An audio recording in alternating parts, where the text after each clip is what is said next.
My son shoved me at the Christmas table so hard my chair scraped back, and in that public silence he said I didn't belong here.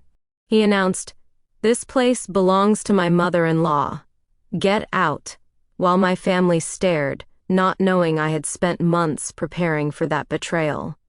You're watching Revenge Files. Subscribe for a new twist daily.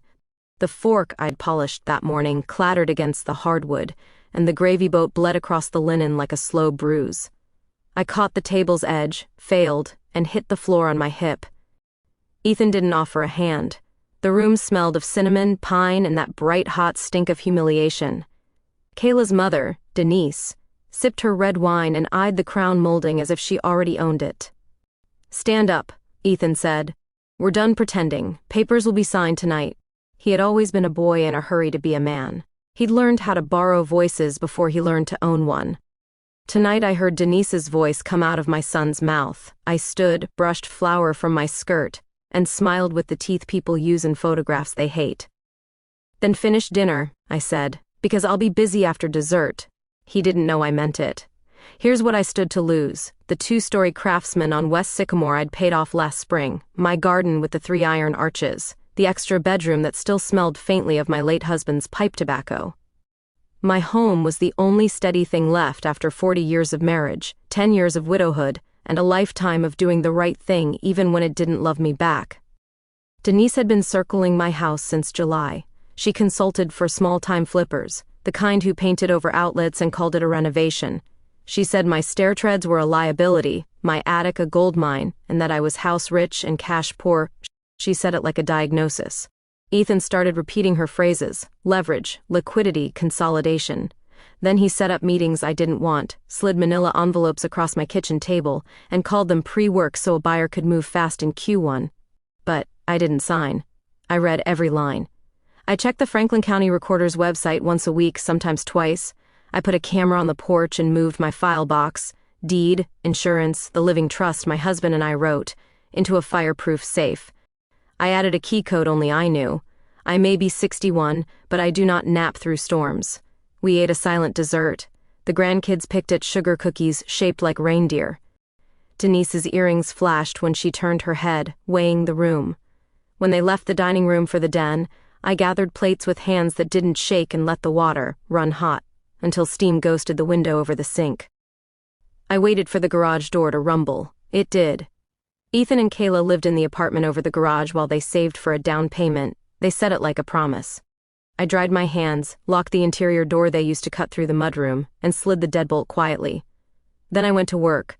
First, I downloaded the doorbell footage, Ethan's shove, his words, the way I fell, and backed it up to 2 places, my laptop and a cloud folder labeled December 25th, 8:12 p.m.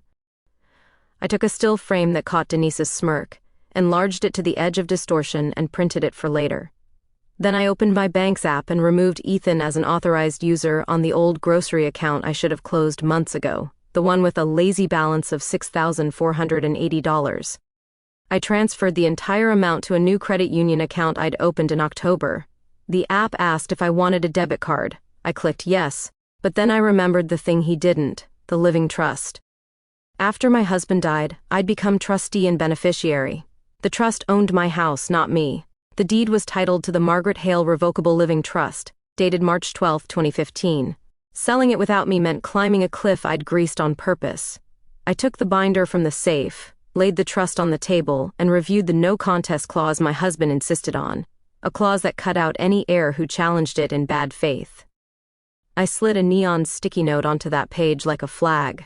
The county recorder's office had a portal that took filings at all hours. I drafted a notice of claim of ownership and a request to flag suspected fraud, attaching a copy of my trust and deed. Then I typed a sworn owner's affidavit, describing what had happened that night and naming Denise and Ethan as parties making adverse claims. I uploaded the doorbell video still, clicked e-record, and paid the $34 fee. The system stamped it received at 11:07 p.m. Title insurers would see the flag when anyone tried to move my property like a pawn. Except I wasn't done. I dialed the non-emergency number for the Columbus Division of Police and reported a battery against an elder by a family member in my home. The dispatcher asked if I needed medics. I said no, but I wanted a report number.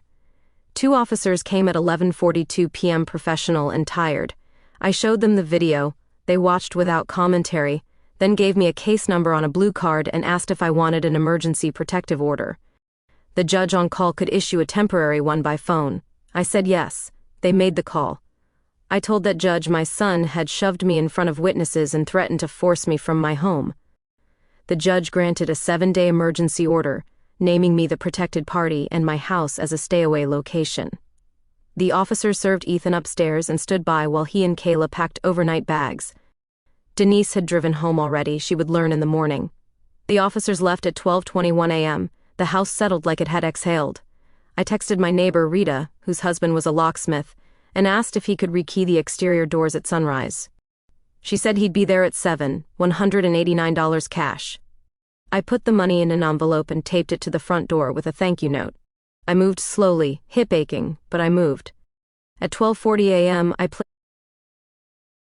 placed a fraud alert with all 3 credit bureaus and froze my credit. It took 10 minutes, and every confirmation email felt like a bolt sliding into place. Then I drafted 3 messages and scheduled them for 6:05 a.m. The first was a family-wide text, my sister in Cincinnati, Ethan's cousins in Toledo, Kayla's father in Dayton, and yes, Denise. It included the video link, the police case number, and one sentence: I am fine, please direct any questions to this email, no calls. The second went to Ethan's phone, emergency protective order served, do not return, all contact by email only. The third went to the Adult Protective Services intake at the county, with the video and the report, requesting a case review for familial financial exploitation. I made tea and held the warm mug at the sink until the window cleared and the neighborhood's dark outlines came back into view. The house looked like mine again. Until my email chimed.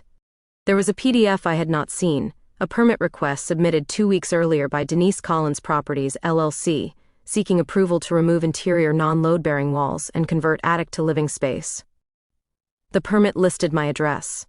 There was a forged authorization attached, with a signature that looked like my name if a stranger had written it hurriedly while a car moved. The approval was pending owner verification. Denise hadn't waited for Christmas, she'd moved to pieces while I made cookies. I replied to the Building and Zoning Division with one sentence: I did not authorize any work, the attached signature is a forgery, withdraw the application immediately. I attached my trust and the emergency order. I CC'd the code enforcement manager, whose card I kept from a noise complaint last summer. Years teach you to keep cards. At 1:20 a.m., I sent one more email. It went to title@buckeye-title.com, the company that handled my refinance a decade ago. I asked their fraud unit to open a file, and I attached everything. If Denise ever tried to insure a sale or a loan here, that file would rise like a lighthouse through fog. I slept 3 hours on top of the covers in my robe with the bedroom door locked and the old baseball bat under the bed frame. The house hummed. Quiet as a sound when you've earned it. At 6:09 a.m., phones all over Central Ohio lit up. I know that because Ethan told me later that his vibrated off the nightstand and under the bed. When he finally found it, he had 47 missed calls. Kayla, his boss, Denise, numbers he didn't recognize that looked like uncles and cousins who do not use voicemail but love a good story. The group text had done its work. No one in this family ignores a video. Rita's husband arrived at 7:02 a.m. and changed the locks. I signed his invoice with a careful hand. At 7:40 a.m., a code enforcement officer called to say the permit was withdrawn, and given the forgery allegation, they would place a hold on any further permits at my address until I personally appeared with ID. His voice was brisk and apologetic. He said if anyone did work without a permit, fines started at $500 per day. I thanked him and took down his name in my notebook. By 8:15 a.m., Denise called me from 3 different numbers. The order kept me from picking up, and I was grateful for that paper shield. She left voicemails thick with politeness made of gravel. We should talk before this gets messy, she said. You're confused, she said. Think of the grandkids, she said. Then she texted, you will regret humiliating your son. I documented every word and saved it to a folder labeled Exhibits. Around 10, the email came I'd been waiting for. The county court clerk had scheduled a hearing on a civil protection order for the following Friday, 5 business days. I printed the notice, circled the time in red, and wrote a list of what to bring: the video, the photo, the police report, the permit, the trust, and a photo of the bruise I took in the bathroom mirror, even though I hated that mirror's truth. I added a line item for something else I hoped I wouldn't need, a 3-day notice to quit for the garage apartment, citing violence on the property and violation of house rules. In Ohio, it's legal if the apartment is part of an owner-occupied dwelling. I did not want to evict my son, but I wanted the option more than I wanted dread. But then the doorbell rang, and the mid-morning air carried winter and trouble. Denise stood on my porch with a bakery box and a smile like a magazine subscription you can't cancel. She lifted the box, nodding toward the camera as if we were old friends. Behind her, a man in a pea coat shifted his weight, her associate. I held the emergency order up to the window with one hand and pointed at the porch camera with the other. I didn't open the door. They left after 30 seconds, and the camera caught Denise's mouth shaping a word I hope my grandkids never learn at school. I spent the next 2 days making my case. I pulled bank statements that showed transfers from the grocery account to Ethan's account labeled contractor deposit, permit fee, architect consult, things we had never discussed. I totaled them, $4,960 across 3 months.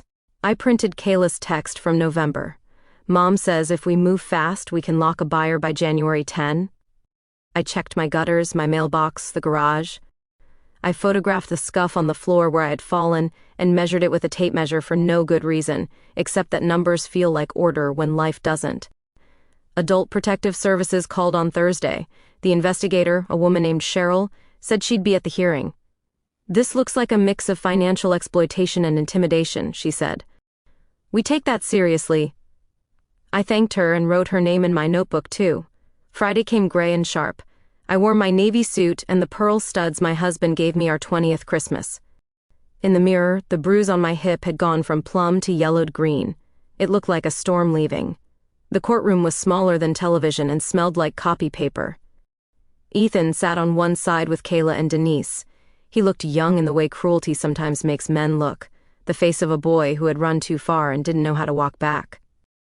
I sat alone until Cheryl from APS touched my elbow and whispered she was there. A bailiff called our case. We stood. The judge asked me to speak first. I told it like a ledger, what he said, where he stood, how the chair scraped, the night, the filing, the officers, the order, the locks, the permit, the calls. I handed up the video on a thumb drive and the still photo with Denise's face framed perfectly by my own bad night. The judge watched the video twice. When it ended, the courtroom was so quiet I could hear the vending machine hum in the hallway. I handed up the bank statements and the trust. I said, "I am the trustee. The trust owns the house." They attempted to force a sale and filed for a permit using a forged authorization. Kayla's lawyer, Denise had found one, stood and said I was overreacting, that Christmas emotions ran hot, that Ethan barely touched me. He said the permit was an honest mistake, a clerk's error. He called Denise a concerned mother-in-law. Then Denise made her mistake. She couldn't stay quiet. We were trying to rescue her from a money pit, she blurted, eyes bright. My contractor said the attic alone would bring in another $100,000. She should be thanking us. The judge turned his head slowly, like a door on good hinges. "Ma'am, please direct your comments through counsel." His eyebrows said the rest. Cheryl from APS spoke last. She told the judge that the department had opened an investigation and had concerns about coercive control and financial grooming. She said, "The video shows a physical act. The paperwork shows a coordinated attempt to take control of Miss Hale's primary residence and financial accounts." The judge tapped his pen against the bench. "I find by a preponderance that the respondent shoved the petitioner and threatened her housing," he said. "I also find that third parties acted in concert to apply pressure regarding the sale of her home." He issued a 3-year civil protection order against Ethan, with a 100-yard stay away from me and my property, and an exclusion from the garage apartment effective immediately. He ordered that all communication go through email. He granted exclusive possession of the house to me. He referred the permit forgery to the county prosecutor for review. Then he looked at me. "Do you want to pursue restitution for the transfers?" he asked. "Yes," I said, throat dry. He set a separate small claims date for the $4,960. He also added a line the bailiff read out loud. "If any party attempted to record, convey, or encumber the property for 3 years without my signed, notarized consent, it would be considered a violation of the order and subject to contempt." The bailiff handed me the written order. The paper was thin, but it felt heavier than my file box. We left the courtroom in two currents that did not touch. In the hallway, Ethan tried to meet my eyes. He looked like he had swallowed a penny and was waiting to see if it would hurt later. Denise whispered to her lawyer and waved a manicured hand like she could push the day away. Kayla cried, and I let her, because some rain does not belong to me. At home, the house felt different again, like a bird that had stopped bracing for the window. But then a letter arrived from a lender I didn't recognize. "Thank you for your application for a home equity line of credit," it said. "We require additional verification." My hands went cold. It listed my name, my address, and a phone number I did not know. The application date was December 22nd, 3 days before Christmas dinner. I called the lender's fraud line. They froze the application and sent me an affidavit to sign in return. They gave me a reference number and told me they would refer the matter to the State Attorney General's Consumer Protection Division. I emailed the documents to my folder and CC'd Cheryl. This was the fresh complication I hadn't expected, the one that made the story travel farther than my front steps. 2 weeks later, the prosecutor's office called to say they were filing a misdemeanor charge for filing a false instrument related to the permit authorization. They asked if I would testify. I said yes. I don't like courtrooms, but I like bullies less. Small claims came first. I brought the bank statements and a spreadsheet with dates, amounts, and labels. Ethan did not contest.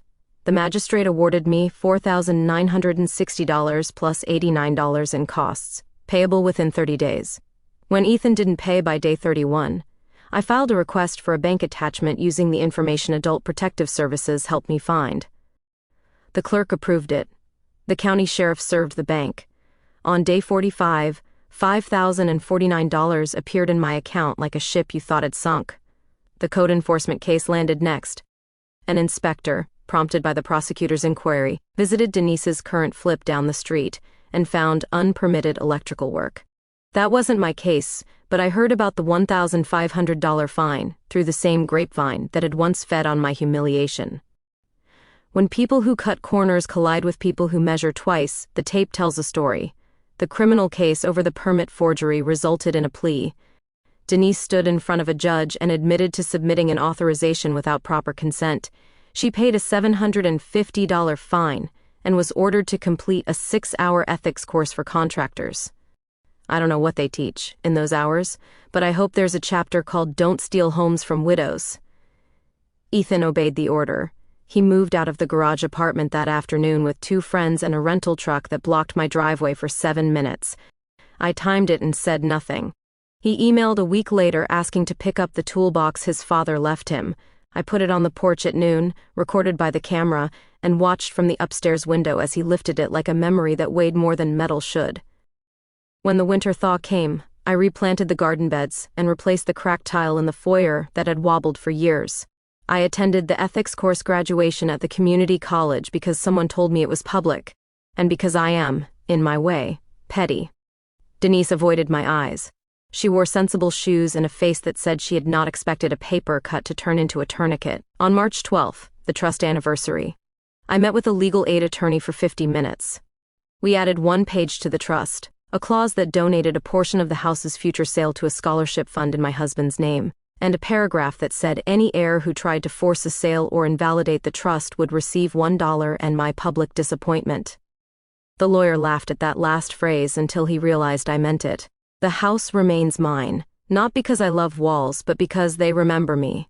The grandkids still come on Sundays. We bake cookies that crack just right.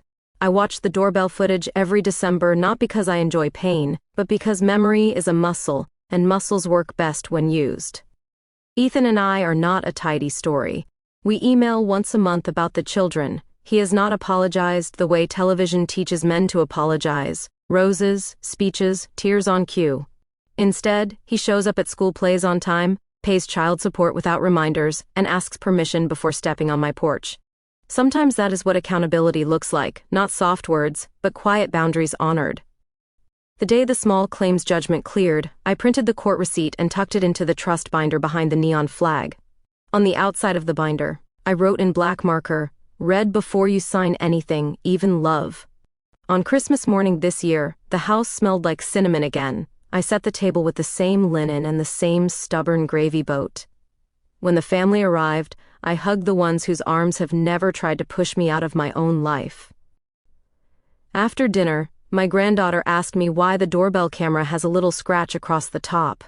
I told her, "It reminds me the house and I are not polite things, we are sturdy things." The phone buzzed on the counter with a new text. For a moment my chest tightened, the old reflex. Then I saw it was a photo from Ethan, the kids in matching pajamas, grinning and sticky, holding a gap-toothed gingerbread man that leaned to one side but stood anyway. I wrote back, "Good work, see you at 2, use the side gate." I'm not naive. People who believe houses are ATMs do not become poets overnight, but the night my son pushed me and told me to get out, he taught me something he did not mean to teach. That the ground you think you own under other people's feet can open under yours if they know where to step. So I stepped, paper by paper, number by number, and when his morning exploded with 47 missed calls, I didn't gloat. I brewed coffee, opened my notebook, and wrote the date beneath a new line that simply said, "Stay."